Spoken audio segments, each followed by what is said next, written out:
अस्सलाम वालेकुम दोस्तों। आज एक बार फिर आपकी खिदमत में हाजिर हैं। इस वक्त हम लंदन में जुड़े हुए हैं इरफान हाशमी के साथ। आप उनको जानते हैं। साइबर स्पेस में यूट्यूब वगैरह पे हर तरफ छाए हुए हैं। पाकिस्तान के हवाले से लंदन में जो कुछ घराने हैं उनके हवाले से मुसलसल स्टोरीज करते रहते हैं। इस लिहाज से पाकिस्तान में रहने वालों से ज़्यादा वो बाखबर हैं पाकिस्तान के हवाले से, जो इस वक्त जो सूरत हाल चल रही है। ख़ास तौर पे पाकिस्तान की फ़ौज के मौजूदा और नए सरबराह के हवाले से जितनी भी कहानियाँ इस वक्त गर्दिश कर रही हैं, उस पर भी इन्होंने नज़र रखी हुई है।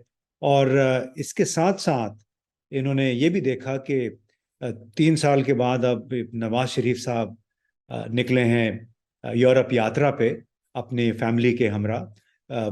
हमें बताया गया था वो इलाज के लिए वहाँ गए हैं, और मरियम सफदर भी इसीलिए चली गई थी कि उनको वो कह रही थी कि पाकिस्तान में किसी ऐसी बीमारी का इलाज वो करने जा रही हैं जो कि पाकिस्तान में मुमकिन नहीं है। और अब तमाम घराना यूरोप यात्रा पे निकल गया है। तो इरफान, शुक्रिया आपने हमें ज्वाइन किया है, वक्त निकाला। ये बताइए कि लंदन से नवाज शरीफ साहब के और मैं अहल खाना निकलने की मजबूरी क्या थी? वो तो मुख्तलिफ कहानियां सुनने को मिल रही हैं कि इलाज के लिए जा रहे हैं, अमेरिका जा रहे हैं, वापस आएंगे, एक और ऑपरेशन होगा। हकीकत क्या है? लंदन में बैठ के आपको क्या मालूम हुआ है? सर बहुत शुक्रिया। आपको मालूम है कि 3 बरस पहले नवाज शरीफ साहब जिन हालात में पाकिस्तान से बरतानिया आते हैं, तो हमें ये बताया गया कि ये बहुत बीमार है। फिर ये बताया गया कि शदीद बीमार हैं। फिर ये बताया गया कि अब तो बस किसी भी वक्त जो है बुरी खबर आ सकती है। यानी कोई ऐसी डिग्री नहीं थी जो इनके हवाले से इस्तेमाल नहीं की गई। इन 3 बरसों में जो पहले 2.5 माह थे, उन 2.5 माह के अंदर हमें बरतानिया के हर अस्पताल में ले जाया गया। लंदन की जो अस्पतालों की यात्रा करवाई गई, और जितनी टर्मिनोलॉजीज थी दिल से मुतल्लिक, वो सब बातें बताई गई। इस पूरे अरसे में एक रात भी वो बरतानिया लंदन के किसी अस्पताल में नहीं रहे, बल्कि उनकी जो गैर निसाबी सरगर्मियां थी वो बाहर आना शुरू होगी। कॉफी पी रहे हैं, चहलकदमी कर रहे हैं, फैमिली के साथ पॉलिटिकल एक्टिविटीज। चले, चहलकदमी तो ठीक है, लेकिन पॉलिटिकल एक्टिविटीज में जिस तरह वो अंगेज रहे, तो वो एक बहुत बड़ा एक सवाल उनके लिए खड़ा होता है कि बरतानिया में तो आप इलाज करवाने के लिए आए थे। फिर सर ये भी हमें याद रखना चाहिए कि इन्होंने बरतानिया में रहते हुए इस पूरे जो बीमारी का एक एपिसोड था, इससे एक विंडो ऑफ अपॉर्चुनिटी के तौर पर इस्तेमाल किया। पॉलिटिकल स्पेस इन्हें मिली, ब्रीथ पॉलिटिकली ब्रीथ ये कर सकते थे बरतानिया में रहकर। काबीना पाकिस्तान से चलती, ये सब कुछ हुआ है। इस दौरान डॉक्टर अदनान ने कोई ऐसी बीमारी या कोई ऐसी चीज नहीं थी जो हमें ना बताई हो। उन्होंने यहां तक कहा कि इनके दिमाग को जो शरेआन, जो मेन आर्टरी है जो खून मुहैया करती है, 80% बंद है। यानी अगर दिमाग के खुलियों को अगर खून नहीं मिलेगा और 80% बंद है, तो सर वो जिस किस्म के फैसले लंदन से और जिस किस्म का प्रेशर लंदन से डाला जा रहा है, तो ये आर्टरी तो मेरा ख्याल है कि बहुत जबरदस्त काम कर रही है। 80% की बात तो बहुत पीछे रह जाती। फिर ये भी कहा गया कि नवाज शरीफ साहब का इलाज लंदन में नहीं हो सकता, क्योंकि ये आर्टरी के लिए आपको अमेरिका जाना पड़ेगा या फिर यूरोप भी जाना पड़ेगा, ये भी कहा गया। अब देखिए, इनकी बीमारी जो है ना, पॉलिटिकली जो पाकिस्तान में अलाइनमेंट थी, जो इस वक्त बसात है, उससे बहुत सिंक्रनाइज है। इनकी बीमारी भी उसी तरह मूव करती है। अब बरतानिया को इन्होंने क्यों छोड़ा, ये जो आपका बुनियादी सवाल था। 3 बरस के दौरान पहली दफा जब इनका टाइम पूरा होता है, वीजे की जो रिक्वायरमेंट थी 6 महीने की, तो इनको बरतानिया छोड़ना था। ये कानून है हर बंदे के लिए। 6 माह का वक्त गुजरता है तो बरतानिया में लॉकडाउन और कोरोना आ गया। सबको उन्होंने ग्रेस पीरियड एक दे दिया कि ठीक है जी, हम 3 महीने आप सबको एक्स्ट्रा देंगे। नवाज शरीफ साहब ने भी इससे फायदा उठाया। फिर इनको ख्याल आया 3 महीने के बाद कि जनाब मैं तो नहीं बाहर जा सकता, मैं बहुत बीमार हूं। और फिर उन्होंने एक रिपोर्ट होम ऑफिस को जमा करवाई, जिसकी बुनियाद पर मजीद इन्हें ये करते करते इनको 3 एक्सटेंशन जो मिलती हैं। एक वक्त ऐसा आया कि होम ऑफिस ने कहा कि भाई बस कर दो, अब तुम्हें बाहर जाना पड़ेगा। जहाज चल रहे हैं, गाड़ी में बैठो, अगर तुम लंदन से दूर जाकर किसी फैक्ट्री का दौरा कर सकते हो, तो फिर तुम कहीं पे भी जाओगे। ये एक बुनियादी सा सवाल है। तो उन्हें यहां से छोड़ने का कहा गया। अब अपॉर्चुनिटी कैसे क्रिएट की गई? बरतानिया के कवानीन के अंदर कोई भी शख्स, चाहे वो सीरिया से क्यों ना आया हो, अगर वो बरतानिया में है और असाइलम सीकर है, तो उसके भी कुछ यहाँ पर राइट्स हैं। तो ये तो खैर नवाज शरीफ साहब की बीमारी का मामला था जो पोस्ट किया गया। नवाज शरीफ साहब ने होम ऑफिस के फैसले को चैलेंज किया। वो चैलेंज होता है, फिर मजीद वक्त मिल जाता है, फिर चैलेंज होता है, फिर मजीद वक्त मिल जाता है। ये प्रोसेस में चल रहे थे, और जिसकी आपने खबरें भी सुनी होंगी कि उन्होंने अपनी दरखास्त जो है वो वापस ले ली। नवाज शरीफ साहब ने अपनी दरखास्त वापस ले ली, उन्होंने ये फैसला किया वो बरतानिया से बाहर चले जाएंगे, क्योंकि सर इसमें इंटरेस्टिंग पहलू ये है कि अगर अब उन्हें बरतानिया की अदालत से ये फैसला ट्रिब्यूनल का आ जाता, तो फिर इनके लिए जो फेस सेविंग थी वो ज्यादा खराब थी, फिर इसके ऊपर पॉलिटिकल नैरेटिव भी बिल्ट होना था। तो इसलिए उन्होंने ये जरूरी समझा कि this is the right time, हम बाहर जा सकते हैं। और आप देखेंगे जिस तरह ही उन्होंने बरतानिया से बाहर कदम रखा है, ये पूरे का पूरा केस जो है वो जमीन बोस हो गया। पॉलिटिकल नैरेटिव जो था वो दूसरी तरफ से भी बन रहा था कि नवाज शरीफ के खिलाफ होम ऑफिस में दरखास्त चली गई कि इसको बाहर निकालो, और वो भी इसको अपॉर्चुनिटी के तौर पर इस्तेमाल कर रहे थे। तो सर दोनों तरफ से ये सिर्फ सियासत हुई है। हम्म। अमली तौर पर इस केस को देखा जाए तो वो बड़ा सिंपल सा था, आप जाएं, उन्होंने कदम बरतानिया से बाहर रखा, केस खत्म हो गया। अब सबसे बड़ा सवाल ये है, नवाज शरीफ साहब बरतानिया वापस आएंगे? बिल्कुल आएंगे। और बॉर्डर पे खड़ा इमिग्रेशन ऑफिसर उनसे सवाल कर सकता है, ये एक बुनियादी सवाल होगा। हर शख्स के लिए सवाल किया जाता है कि आपने इतना अरसा 3 बरस बरतानिया में गुजारे और विजिट वीजे पे गुजारे, व्हाट वर द सर्कमस्टांसेस? और इमिग्रेशन ऑफिसर ये कह सकता है कि आप फिजिकली बर्तानिया में विजिट करने नहीं आए थे, बल्कि आप बर्तानिया में रह रहे थे।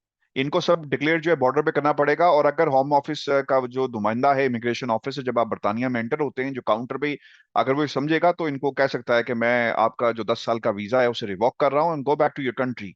और बाज लोग ये कहते हैं जी डिप्लोमेटिक पासपोर्ट के ऊपर वो आ सकते हैं, ऐसा कुछ नहीं होता। डिप्लोमेटिक पासपोर्ट पे आपको बताना पड़ेगा कि कौन से डिप्लोमेटिक एक्टिविटीज के लिए आप यहाँ पर आए हैं, ऐसा नहीं होता। मेरी बड़ी तफसील से इमिग्रेशन ऑफिसर से यहाँ पे बात भी हुई। और दुनिया में बहुत सारे ऐसे ममालिक हैं जहां पर डिप्लोमेटिक पासपोर्ट के ऊपर आपको वीजे की जरूरत नहीं होती, लेकिन बर्तानिया is not one of them. तो नवाज शरीफ साहब के बाहर जाना, सर इसको सिर्फ पॉलिटिकली इस्तेमाल किया गया है। और नवाज शरीफ साहब बरतानिया वापस आएंगे भी, और इस सुनने में ये आ रहा है कि अपनी फैमिली के हमरा इस वक्त यूरोप के टूर पे हैं। बरतानिया वापसी होगी कुछ दिनों के बाद, फिर अमेरिका जाएंगे, फिर अमेरिका से फिर बरतानिया आएंगे। और फिर कहा यह जा रहा है कि नवाज शरीफ मरीम नवाज के हमरा पाकिस्तान जाएंगी। अब ये देखना पड़ेगा, क्योंकि नवंबर तो सर, अब तो we are in the middle of November, खत्म होने वाला है। और जिस तैनाती का जिक्र हो रहा था, कुछ श्योरिटीज चाहिए, वो श्योरिटीज मिलती हैं इनकी, मतलब का कोई बंदा ऊपर आता है नहीं आता। क्योंकि अगर आप ये समझते हैं कि नवाज शरीफ साहब कोई मेरिट पर आकर कोई काम करेंगे, तो सर वो तो नहीं होना जब तक कि श्योरिटीज किसी टॉप मैन से नहीं मिलती, और वो उन श्योरिटीज की तलाश में। मैं एक जुमला ये कहता होता हूँ कि नवाज शरीफ को ना परवेज मुशर्रफ की दोबारा तलाश है। तो अब देखना ही होगा कि who can be the next Musharraf for Nawaz Sharif. यानी आप ये कह रहे हैं कि उनका ये जो लंदन आना जाना लगा रहेगा, लंदन से यूरोप के किसी और मुल्क चले गए, अमेरिका चले गए, वो पाकिस्तान भी आएंगे या नहीं? क्योंकि ये लग रहा है कि उनका जो आना जाना, इलाज, मुआवजा, वो पाकिस्तान की सियासत के साथ भी किसी हद तक जुड़ा हुआ है। सर ये किसी हद तक नहीं सर, ये सारी हदें जो हैं ये जुड़ा ही उनके उसके साथ हुआ है। ही इज, अगर उन्होंने यूरोप में हैं, जिस तरह कहा जा रहा है कि जनाब, और ये नून लीग के अंदर से खबर जो है मीडिया को दी गई थी कल, ये जो है नून लीग के अंदर से लोगों ने कहा कि जी मियां साहब तो चले गए हैं, आप यहाँ पे क्या कर रहे हैं? और Schengen visa, I think it is for 30 days, you can extend that, he can go to Qatar where he can enjoy a lovely football world cup, वो देख सकते हैं वहां के पर। और इनकी बीमारी, सर बीमारी जो है ना, इसका इलाज सारी उम्र नहीं होगा, ये मैं आपको बताऊं। 3 सालों में नहीं हो सका, और दिल का जो मर्ज हो तो वो तो इसी तरह। लेकिन ये एक इंटरेस्टिंग होगा कि अमेरिका ये क्यों जा रहे हैं। Hmm. That will be really interesting. America जाने की उनकी बुनियादी वजह क्या है?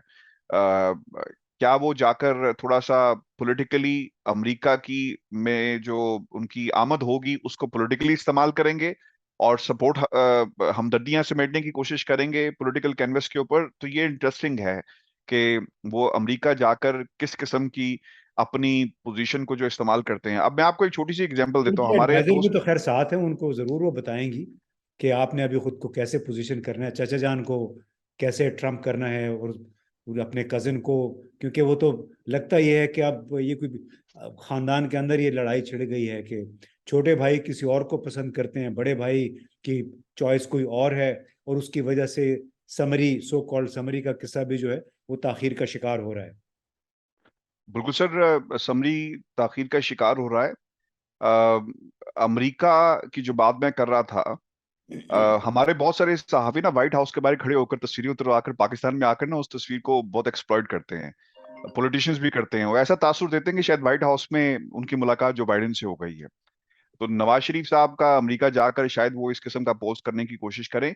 सर, लंदन की खबर ये है कि नवाज शरीफ साहब एक नाम के ऊपर डटे हुए हैं, और वो नाम है इस वक्त जो सीनियर मोस्ट आज की तारीख में एज वी स्पीक जो जनरल साहब है, और वो बजिद हैं कि इस नाम को शामिल किया जाए। मैंने जब शहबाज शरीफ साहब बरतानिया में आए थे तो उस समय ये रिपोर्ट किया था कि एक खलीज पाई गई है दोनों भाइयों के दरमियान। शहबाज शरीफ अगर उस पोस्ट पे बैठे हुए हैं, कुर्सी पर बैठे हुए हैं, तो ये नवाज शरीफ की मरहून मिन्नत नहीं है, ये कुछ और ताकतों की मरहून मिन्नत थी।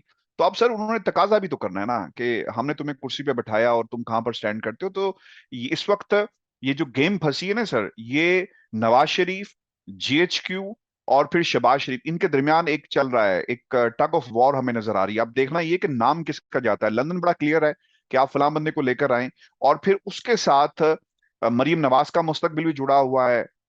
इसके साथ साथ जो है वो नवाज शरीफ का मुस्तकबिल जुड़ा हुआ है, क्योंकि ये हमें याद रखना चाहिए पाकिस्तान की अदालतें कोई ऐसा काम नहीं करेंगी। आप, मैं तो पहले भी सर ये कहता रहा हूं कि जिस जज के बारे में मरीम नवाज और राना शमीम ने लंदन में बैठकर जो बातें हुई, उसी जज ने ये केस सुना, बरी किया। इखलाकी तौर पे उस अदालत को नहीं सुनना चाहिए था कि आपके एक बंदे की तरफ से मुझ पर इल्जाम लगाया गया, चले आपका उससे कोई ताल्लुक नहीं होगा, लेकिन क्योंकि इल्जाम लग गया तो लिहाजा मैं इस केस को नहीं सुनता। तो अब नवाज शरीफ साहब का केस कौन सुनेगा? गारंटी कौन देगा कि नवाज शरीफ साहब जब आएंगे तो जाती उमरा को सब जेल करार दिया जाए? ये कौन कहेगा कि हम जेल करार दे रहे हैं और वहां पर इन्हें अडयाला में या फिर कोट लखपत में जाने की जरूरत नहीं है? सर किसी ना किसी ने तो गारंटी देनी है। वही गारंटी जिस गारंटी के ऊपर नवाज शरीफ पाकिस्तान से बाहर गए थे, रिपोर्ट्स जो है वो ऊपर नीचे की गई, ये शेयर क्यों नहीं करते? आज तक इन्होंने प्लेटलेस की रिपोर्ट किसी से शेयर नहीं की। हाँ इरफान, वो सारी कहानियां आप सबको पता चल गई कि डॉक्टर यास्मीन राशिद साहब अभी रो पड़ी थी कि इसके प्लेटलेट्स इतने गिर गए हैं, खुदा ना खास्ता इनको कुछ हो ना जाए। तो वो अब बहुत सारी कहानियां अब माजी का हिस्सा बन गई हैं, लेकिन उनकी बुनियाद पे ये लंदन चले गए। हमें बहरहाल अब मेरा ख्याल है इस पे तवज्जो देनी चाहिए कि जो नए साहब हैं पाकिस्तान के, जो स्याह सफ़ेद के मालिक फिर बन जाते हैं, कि उनकी तैनाती, वो ताज किसके सर पे जाएगा? वो फैसला लंदन में होगा, इस्लामाबाद में होगा, या रावलपिंडी में होगा? तारीख तो ये बताती है कि फैसले दरअसल रावलपिंडी में होते हैं। लंदन से जितनी मर्जी हिदायत आ जाएं, लेकिन जो साहब इस्लामाबाद में बैठे हैं उन्हें मजबूरन कई बातें सुननी भी पड़ती हैं। और जाहिर है हर एक को अपना मुस्तकबिल भी, अपनी सर्वाइवल भी अजीज होती है। बहुत बहुत शुक्रिया इरफान, लंदन से आपने हमारे साथ गुफ्तगू की।